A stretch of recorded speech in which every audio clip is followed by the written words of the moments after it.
Now we're going to turn to R.Sharp, who's going to look at the feasibility of alternative enterprises and give us some hints and helps on how you evaluate those.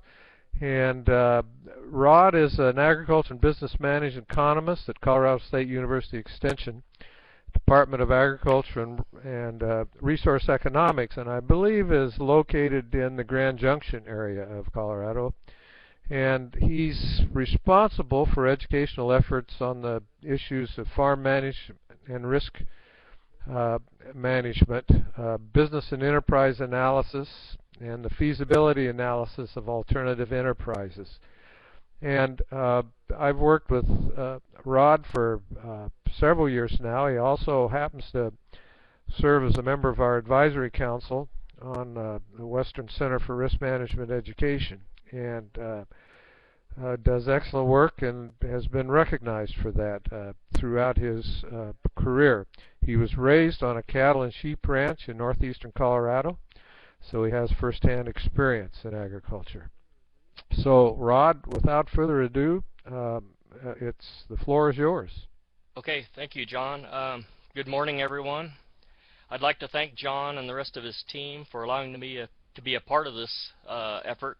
I think it's a great thing that they got going on here with these webinar seminars and covering a lot of great topics. Today I was asked to talk about the feasibility. Are you able to hear me? Rod, excuse me. Yeah, can you put your mic just a little closer to your mouth and speak up, maybe? I mean, we can hear you, but I think we'll hear you better. Thanks. Sorry, I won't interrupt again. That's fine. Does that sound better? Is that better? Better. Okay. Yeah. Okay. So we'll get right into it. What do I mean by when I talk about an agricultural enterprises? Well, basically what we're talking about is a production activity that generates saleable products. For example, a sheep enterprise would produce pounds of lamb or wool to sell. A wheat enterprise would produce bushels of wheat and perhaps tons of straw to sell. These enterprises are really the profit centers or the building blocks of your farm or ranch business. What's some unique traits of agricultural enterprises is that your selected mix of agricultural enterprises will utilize the resources that are available to you on your farm, your land, your labor, your capital, and even your management skills to generate monetary returns. Enterprise returns and expenses specific to each enterprise can be separated from other enterprises to provide an estimate of profitability. These enterprise accounts are an important source of information, and the analysis is a powerful tool. I'm sure that most people that have heard of enterprise budgeting or enterprise analysis, because those are very strong management tools. And like all venues in life, each enterprise has its own risks to consider. If managers are to have any chance for profits, they must take on some risk. Consequently, managers must choose from among risky enterprises in their quest for profits. The enterprise selection will determine if you reach your goals. There are enterprises that will help you reach your goals and other enterprises that would be a burden on reaching your goals, that may be losers or lose money every year. Through planning and analysis and using economic tools, you can choose which combination of enterprises that will generate the greatest opportunities to be successful.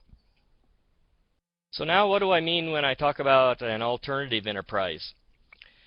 Those of you like Russ and I have for many years that have worked with alternative enterprises or value-added enterprises know that you can have a variety of meanings, and I'm going to discuss a few of those here this morning.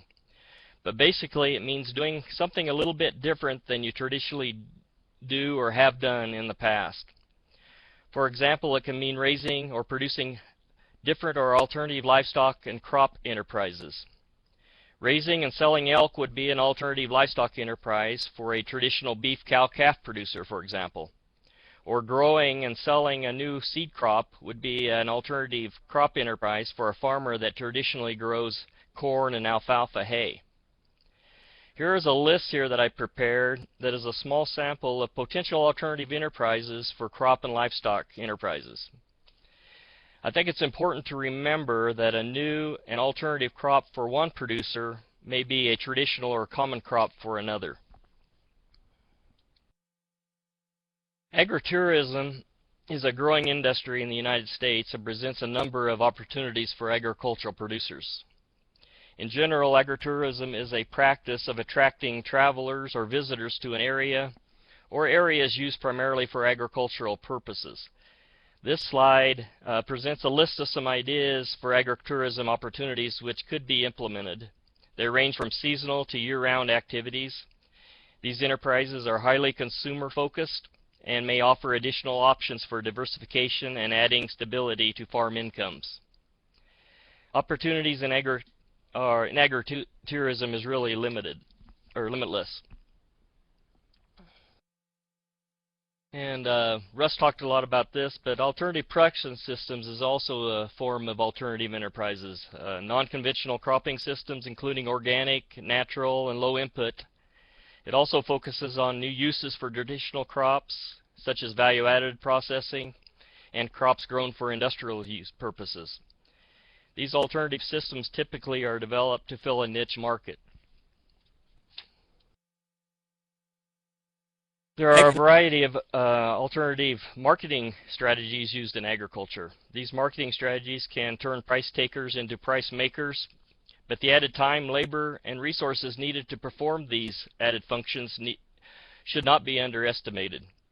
E-commerce, for example, refers to selling products or services over the internet. It allows people to exchange goods and services immediately and with no barriers or time of distance. Any time of day or night, you could probably go online to buy almost any kind of product. A farmer's market is one in which farmers, growers, and producers from defined local area present a person to sell their own products directly to the public. You pick or pick your own is where consumers themselves harvest the fruits and products, usually at a premium price. Alliances, partnerships, and cooperatives are business organizations owned by farmers to collectively sell their products. The intentional benefit is to give farmers more power in the marketplace. Consumer-supported agriculture is a partnership between consumers and farmers in which consumers pay for farm products in advance, and farmers commit to supplying a sufficient quantity, quality, and a variety of products. This type of arrangement can be initiated by the farmer, or it can be initiated by a group of consumers. Direct sales is any marketing method whereby farmers sell their products directly to consumers, which includes some of the ones we've listed above. So why would farmers or rampers want to step out of their comfort zone and explore a new or a different alternative or alternative enterprise? Well, really the reason are probably threefold. Number one, they're probably looking to increase the profits of their operation. Number two, maybe they're looking to reduce the risk that they're experiencing. Or number three, maybe they want to better utilize the resources that they have available on their farm or ranch. Increasing the profitability of farm operation is a common goal for most producers. As you well know, there have been periods when traditional agricultural commodities have not been very profitable, and maybe not even as profitable as some other sectors of our economy. Many producers are exploring new crops, alternative markets, non-conventional production systems, and other alternative enterprises to increase their economic returns. Producing an alternative enterprise may change the risk exposure of the operation. Risk cannot be eliminated, but management of risk can be defined as choosing among alternatives to reduce the effects of risk by reducing risk in the operation, transferring the risk to outside the operation, or increasing the operation's ability to handle risk or bear risk. This requires an evaluation of trade-off between changes in risk and expected returns and entrepreneurial freedom, among others. The hope is to take the right risk to reach your strategic goals. And finally, are you getting the most out of your resources you have available to you on your farm or ranch? The process of looking at alternative enterprises allows a producer to step back and assess your resources and to look at opportunities to tap underutilized resources. Livestock facilities may be an example, maybe seasonal labor supplies you might have available, maybe some additional borrowing capacity. These are all some common examples of some resources that might be underutilized. The challenge is to find productive use for these resources that can increase the net returns of the business. Given my limited time today, I'm not going to be able to provide much depth in going through the process of analyzing the feasibility of an alternative enterprise for your own operation. But if you are considering an alternative enterprise and you're concerned about some additional risks of taking on a new enterprise in your business, then I would recommend you take the time to participate in an online course that I helped develop. It is designed to help farm managers select, plan, and evaluate new and existing business enterprises. The title of it is The Feasibility of Alternative Rural Enterprises, and it is a course that presents a step-by-step approach to defining an agricultural enterprise, setting goals, planning for success, and evaluating and managing the risks. This slide on the screen right now is a copy of an opening slide in the course. To go through the whole course would require about 2 hours, but the course is designed to allow every participant to proceed at their own pace. It operates much like a PowerPoint presentation, using slides to illustrate the content. Content includes individual assessments at the end of each lesson, as well as an interactive activity to help understanding with the concepts. It also has a professional narrator that helps guide you through the lessons. To get to this course, it can be accessed through the farm management website associated with this webinar series. So if you type in farmmanagement.org, you'll get the home page, which you see in front of you. And once you get in there, if you click on the Farm Management Wiki link on the left side of the screen, it will direct you to the next page here. And once in the wiki page, kind of in the middle of the page, under number 2, it says Outline.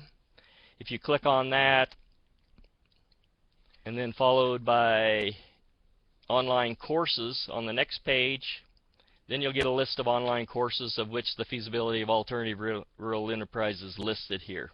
So that's a pretty easy access to get to this course. And I want to kind of give you a little bit of feel for what the course is and how it works.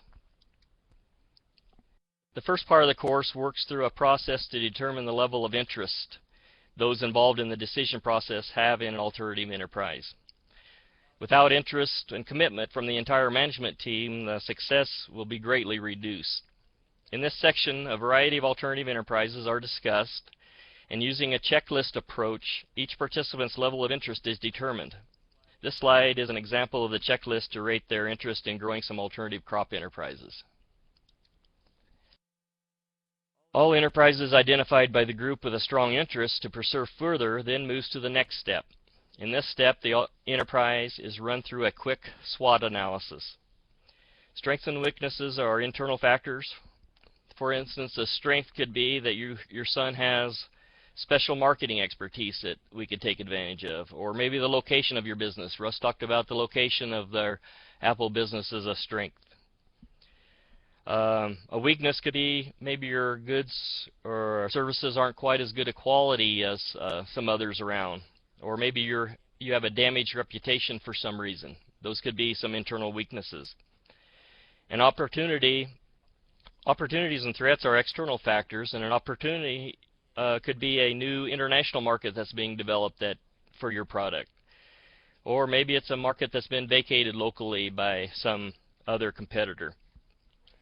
Whereas a threat could be a new competitor moved into your market, or maybe just some price wars from between competitors could be also a threat. So in the course, if the enterprise passes the SWOT test, where you think the strengths and opportunities outweigh the weaknesses and threats, then we move it on to the next step of selecting and planning for an alternative enterprise. In this section, you'll learn how to assess the personal, production, market, and economic feasibility of an alternative enterprise. First, the personal assessment is designed to determine if the proposed alternative enterprise is consistent with your personal family goals and values. Your personal and family goals must be considered. because you're going to have a tough time if they don't fit within your goals. Next, the assessment will help you determine if you have the personal traits necessary to be successful. I think Russ talked about the kind of the public, dealing with the public is a whole different issue, so you need some personal traits that are necessary. And these are often referred to as entrepreneurial traits. And finally, the personal assessment must assess your general business skills and knowledge. These skills must have to do with record keeping, financial analysis, marketing, and other business management concepts. To prepare for alternative agricultural enterprise, it is important to determine if you have the traits to be a successful entrepreneur. Starting an alternative enterprise is similar to starting a new business venture, and exploring alternative enterprises is not for everyone. These alternative enterprises may allow you to capture a larger share of the market, reach new markets, and or establish a unique identity, but it can be difficult. It may require more management, it may require more work, more investment, and even many times more risk. But there's been quite a bit of research done identifying characteristics of a successful entrepreneur, and this list of traits has been identified. Basic business skills are also helpful to ensure success in a new business activity. Based on your past experiences, you may have more skills than you think, but the skills that you need are listed here. And if you have weaknesses in here, these are areas where you can actually have people help you that have these skills. You can get training to increase your skills. But anyway, these are some skills that should be thought about before moving on further. You have an alternative enterprise idea that you work through to explore on your farm or ranch.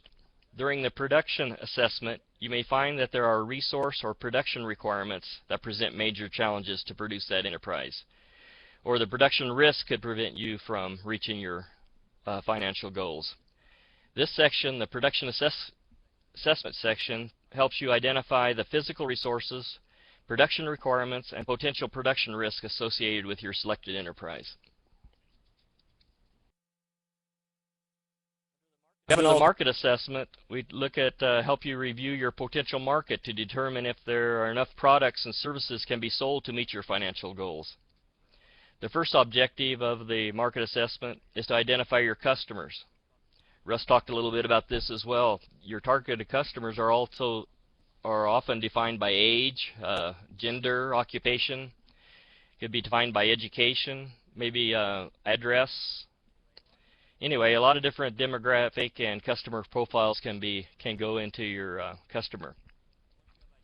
Once you have identified your targeted customers, then you need to do some research to get to know your customers. The more you know about your customers' preferences and needs, the better you'll be able to meet those needs. The general market potential is the size of your targeted market. Who and how many?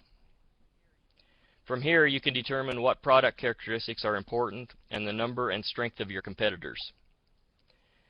At this point, you can begin developing a short-term and long-term marketing strategy to attract customers to your products and services. And then the economic assessment. The purpose of this is to determine if the proposed alternative enterprise will be profitable and generate enough cash flow to pay expenses in a timely manner. Inadequate cash flow is probably the most common problem facing most new business ventures. Most common reasons for cash flow crunch are higher expenses or lower sales than expected. In both cases, there are suddenly more money going out of the business than coming in. Cash flow projections allow you to examine in detail all the inflows and outflows of your business. Financial analysis using budgets and statements is critically important to the success of a new business venture. These tools can be helpful to you as you understand how you're doing financially.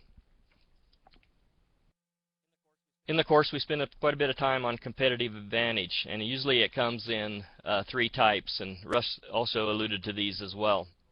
Number one, desirable product characteristics. Number two, maybe product distribution or location. And number three is price. The course goes into significant detail to help you determine if your product or services will have an advantage over your competitors. without any advantage, being successful might be difficult. The results of the initial investigation process will determine if the alternative enterprise concept has the potential to be successful. And to be successful, the venture must be a viable business idea, feasible to produce, show market competitiveness and growth potential, and generate positive cash flow and be financially profitable. A detailed business plan should be developed for all selected enterprises. The business plan is a written document that demonstrates that enough products and services can be sold at a profit to become a successful business venture. Planning is an essential ingredient for any successful business. For those that have been on this webinar in the past, AgPlan was a tool described in a previous presentation and is an excellent tool to assist agricultural producers in the development of a business plan. With that, I would recommend that if you have interest in doing something different in your business or looking at alternative enterprise, to take a look at that online course. And with that, John, I'll turn it back over to you. Rod, first question. Is there a cost in working through that online course? No, there is no cost. And what do you see as the biggest hurdle to adding alternative enterprises, especially where traditional commodity production is what the manager has prior experience with? I think the biggest hurdle probably would be on the business management side of it. A lot of people aren't used to this type of detailed analysis and calculating their break-evens to the detail they need for marketing, and I think also just the dealing with the public, if they do a lot of direct marketing, would be a big hurdle, where people in agricultural are typically pretty independent and like to keep to themselves. But a lot of different challenges. It depends on your own personality and each producer's skills and abilities. I've got a number of questions here for Rod and Russ, but I'm just going to break a second here to plug next Wednesday's presentation, which starts off with Don Thilmany from Colorado State University, who is going to provide a number of additional insights in this area of alternative markets. Her work spent a lot of time working with small farms and direct markets, so if what you've seen today strikes an interest, encourage you to join in next week as well. That will be followed then also on Wednesday by kind of a wrap-up around the commodity marketing area by Raleigh Curtis, who has many years experience in the grain marketing area. But back to our questions. Rod, do you have, or do you know of an interactive enterprise budget online or a website? An interactive budget for calculating enterprise budgeting. Enterprise budget website. Yes. I think almost every state has some form of enterprise budgeting for different types of crop and livestock enterprises. The interactive part may not be as widespread. I know there are some states that do have interactive enterprises where they can go in and I know in our enterprises and budgets in Colorado, we have kind of what we have collected through survey information of what some numbers are, with the opportunity for the producer to enter their own information in there. And we actually encourage them to do that because a lot of the data will not represent them very well. But I would guess most states probably have some form of interactive website in order to do enterprise analysis.